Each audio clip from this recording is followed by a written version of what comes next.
Greetings. I hope this video finds you well and prospering. Check this out. Had these live discussions on this YouTube channel, on another individual's YouTube channel, the Peso man. And on the panel, he has the Pesoettes. Several females, few females. That's what I gather from this. They all live overseas.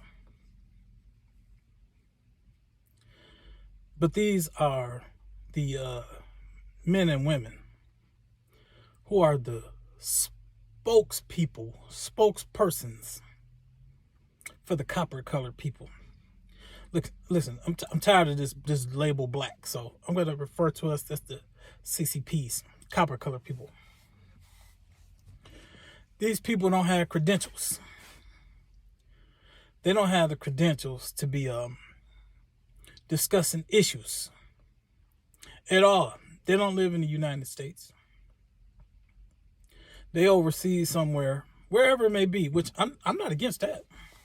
I love Costa Rica and the Philippines. I lived in both. Well, I lived 2 years in the Philippines, and I've been to Costa Rica 7 times, so I consider myself part-time living in Costa Rica when I choose to go. These individuals live overseas.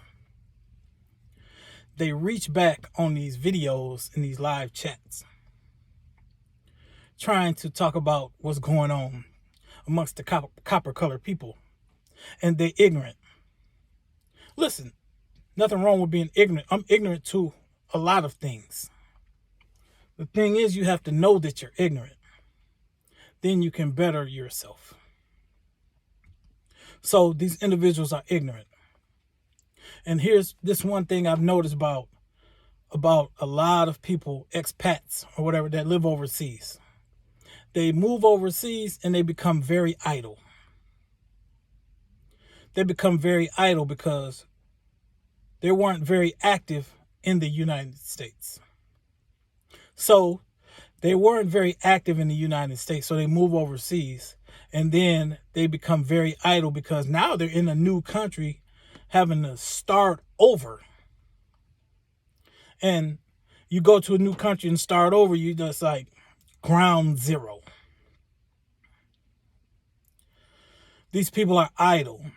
They have zero to very little credentials on speaking for the copper-colored people. This is why I say this. I'm very active among the copper-colored people. My whole life, I've been in the grind. I've been in the joy. I've been in the pain. I've been on the field playing the game of the copper-colored people. The individuals, the Peso man and the Pesoettes, a couple other brothers that chime in, they live overseas too. Some of these folks, they live overseas. But this is why I say they don't really know what they're talking about, because they're not very active amongst the copper-colored people. Case in point, me. I'm a great ambassador for the copper-colored people, because I'm active amongst us. First and foremost, the copper-colored people have a very successful softball circuit. Thousands and thousands and thousands of copper-colored people gather every weekend. It's pretty much every weekend. One of the best leagues, one of the best sanctions in the country is the BSC, the Black Softball Circuit. Look it up, blacksoftballcircuit.com. Founder Clay Dickey. Shout out to Clay. He started this Black Softball Circuit. Hosts tournaments all over, mainly in the Southeast. but he's expanding and expanding more and more again. But before the black softball circuit, it was the BASA, Black American Softball Athletics. Something like that, BASA. Association. Black American Softball Association. It was the BASA, and then the BSC came along. So, amongst the copper colored people, I'm very active in the softball circuit. These people know nothing about that. Some of them may do. They're not active in the game, so they don't know what they're talking about. They think that folks are sitting around just on the internet all day arguing and complaining. So they really can't speak on the thing because they're not active in the game. So I move on from softball to roller skating. I grew up roller skating with the copper colored people. This is now, especially now with the internet, you can catch videos on IG, TikTok, wherever. The copper colored people, we've always been roller skaters for recreation. I want to say roller skating was popular amongst the military. They used it as training back in 30s or 40s, 50s, somewhere in there. That's another discussion. But me in the 70s and the 80s, yeah, my dad and my parents, they drop us off at the skating rink. I roller skate with my cousins. These people who are speaking for the copper colored people, they pretty much, I see one who be in the chats on the lives, Skate Lover. She goes skating. Listen, they made movies about this. ATL and Roll Bounce.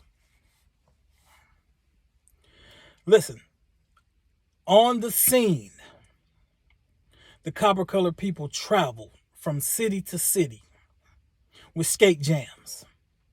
One of the biggest skate jams in the country, probably in the world, is Joy's Skate-a-thon in Atlanta. Coming up next month. It happens every Labor Day weekend. Shout out to Joy and the city of Atlanta. There's several skating rinks. It might be a dozen skating rinks in ATL. I know, I used to live there. And I've also attended Joy's Skate-a-thon. I want to say her skate-a-thon, it used to start on like that Thursday. I want to say I think the thing started now on Monday or Tuesday and runs all the way up past Labor Day now. It might be a week long now. Check it out. Joy's Skate-a-thon in Atlanta, Georgia, Labor Day weekend. The copper colored people roller skating. They come from all over. 3. I'm going to name 2 activities. 3 activities. The copper colored people who ride the Harleys. Motorcycles in general, but mainly the Harleys. Because I rode from Atlanta to LA to a bike rally. I've never seen this many copper-colored people together on motorcycles in my life. It was an amazing experience. Then, in the world of biking, motorcycling, and camping, you have the National Roundup, which is organized and ran by copper-colored people. This is the biggest camping bike rally in the country. They just had it in Gonzales, Louisiana, I want to say a week and a half ago. That's why I say these people can't speak about what copper-colored people do, because they're not active amongst the people. They're just not. That's why they're not ambassadors to us and for us. They don't know us. They don't hang out with us. And by us, I mean the copper-colored people who, what I'm talking about in these activities. So what have I stated so far? The softball, major subculture. Roller skating, major subculture. The Harleys, major subculture amongst the copper-colored people. Next is the Copper Color people have a nice movement of campers. The people go out and do camping. Listen, I'm in a Facebook group. It's called Black and Camping. I'm also in a Facebook group, Black Harley Riders. So, but like I said, I don't really like to rock that term black. That's another discussion. So the Copper Color people have Black and Camping on Facebook. It's a lot of folks, they go camping. And it's a lot of them that own land. And they open up their land to other campers. That's why I say you have to be active and know what you're talking about amongst the people. Now, I'm going to wind this video down. I'm going to name a few other things. Down here where I live in Lower Alabama, outside of Mobile, they have a horse ride. The Copper Color people bring their horses, four-wheelers, cars, dogs. And listen, it's just a big powwow. You have never in your life seen this many so-called black cowboys. This horse ride is huge. I think it happens somewhere around April every year. I missed it this year. So I think what I'm going to do, I'm going to start going to these events. I mean, I've already been to these events. I'm going to start going to these events and recording. Because the Copper Color people need to have some better representation of themselves on social media. World Star is not the Copper Color people. Yeah, that's not it. That's not it. It's a lot of people that they enjoying life and they're doing amazing things and enjoying themselves and staying active and getting along with each other. So instead of the horse ride, but hey, cowboys, cowgirls, it's a beautiful thing. Serious. Another thing down here, they go mudding. Listen, man, they put them four-wheelers in some mud.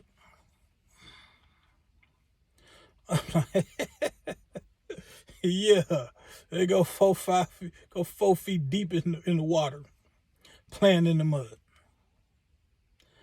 It's the Copper Color people. They do that. They go mudding too.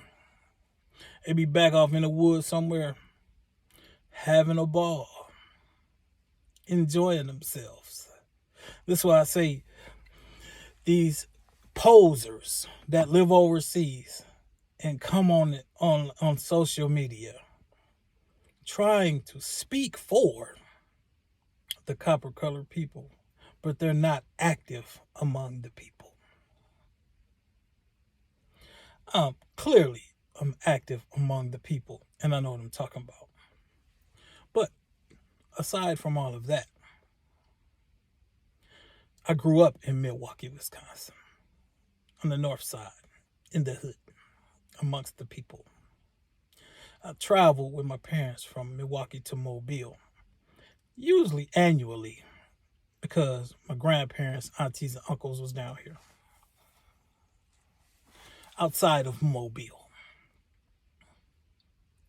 I served in the United States Air Force, 5 years, a canine handler. That's when I went to the Philippines. I worked amongst the people. I was embedded amongst the Filipino people for 2 years. I came back. I went to the Milwaukee Police Academy. I was a Milwaukee police officer for 3 years. So a total of 8 years in law enforcement. I was a Milwaukee police officer for 3 years. Working the north side where I grew up at, amongst the people. My credentials are deep. After I got out of law enforcement, I got into the semi-trucks,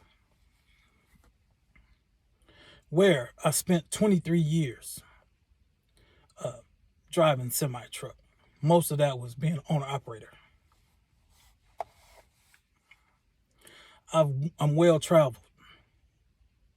Pretty much all over this country except for maybe like the northwest and the west coast.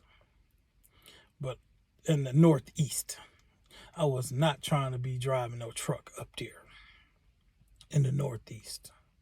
But yeah, Midwest, yeah. Southeast, yeah. Out west, Texas, yeah.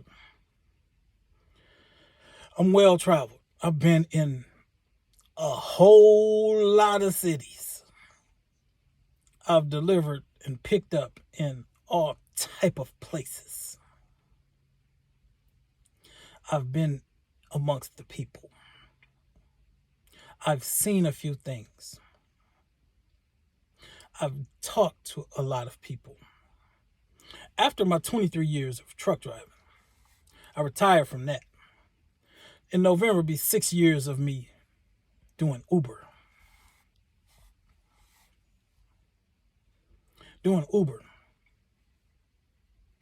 I've had a whole lot of 5-star conversations with the people. Copper-colored people and other nationalities of people. But I've had the 5-star conversation. You know what them people say? Man, you're very active. Yeah, you're very knowledgeable. You have great conversation. Because I'm active. I kick it like that. I just got back from a road trip on the Harley. I rode up to Milwaukee. I rode from Mobile to Atlanta, Atlanta to Milwaukee. When I got up to Georgia, outside of Atlanta, I camped out for the night. My tent, I could put it on my motorcycle and go camp out. Rode up to Milwaukee where the Harley Davidson Museum is. I still have some family in Milwaukee. Left Milwaukee, I rode over 1,000 miles back to Mobile. I just wanted to be home, and I just wanted to accomplish that. See, that's the thing amongst motorcycle riders. 1,000 miles. Iron butt trophy. I don't know where you get the trophy from. That's neither here nor there. I've already had the experience. So, yeah, these things that go on with these people overseas doing these YouTube videos and stuff, doing these live chats, trying to discuss the so-called black community and black people and black men and women. They don't have the credentials. They don't have the credentials to be having the conversation. They are not the authority. They're not the authority. Listen, I've been doing this thing for 52 calendar years. I was married for 20 years. I've been divorced now, 12, 13 years? But I'm still in relationships. That's another discussion. Yeah. I do the honorable thing. And I'm gonna leave it with this. One of the main reasons that I retired almost 6 years ago is I wanted to enjoy my parents while they're still able-bodied, and we can go and do some things, have fun, and laugh. I didn't want to just be the guy that just come around when they're down, and you just come in when they're just stricken and restricted to, and the quality of life is not. No, I wanted to retire, enjoy my parents. Whenever they needed me, I wanted to be available. It's one of the main reasons I retired from trucking. Hey, I'm right here with my parents. My dad lived 200 feet away from me. My mother lives 8 minutes away. My sister lived 400 feet away. And my 4 adult children, and 5.5 hours up in Atlanta. But that's another discussion. But that's where they want to be. But they're welcome down here. But I've raised my 4 children. I had a family. I know how all that goes. I had a family budget. All that. I made the 6 figures. Listen, it's easy for an owner-operated truck driver to make 6 figures. That ain't nothing. That was like every year. That was giving every year. So these people be talking about 6 figure, this and all that. Listen, I'm a landlord. I've been a landlord. I'm going to always be a landlord. Always. Until I check up out of here. I'm going to be a landlord. I own land. I know where my family land is. I know my family history. Me and my sister just took my dad to Watley, Alabama. This is where the family had over 100 acres. This is the same area where Andrew Jackson had a fight. His troops had a fight with the Red Stick Indians. So the battle of Horseshoe Bend, something like that. So they even have a park up there, Andrew Jackson Memorial Park. The nerve. So they came in, they fought with the Negro Indians. They came with that paperwork, the Indian Relocation Act, where they took 23 million acres, Alabama and part of Georgia. Yeah, I know what I'm talking about when it comes to the copper-colored people. Yeah, you come here on those slave ships. Your family hasn't told you no slave stories. Negro, you the Indian. You are the cowboy and the Indian. Y'all think these immigrants, these foreigners be taking up. Hey, that's a black seed oil burp. Don't be tripping. That's black seed oil. Black seed oil, got to get some in you. It's amazing. These foreigners came here, and they take your identity. Don't let them, listen, go and know your people. Go find out where your family land is. So yeah, these individuals, they don't know nothing about the copper-colored people experience. They're not embedded amongst us. They're living overseas, just bumping their gums because they're idle. They're not living active lives. Okay, I said keep saying I'm in this. I'm in a group on Facebook, expats in Colombia. Bunch of copper-colored people. They're living overseas in Colombia. You know what the common question is? What to do? What is there to do? Where to go? What to do? This is what I would say. Bring your ass back home. And I'm done with it. Peace.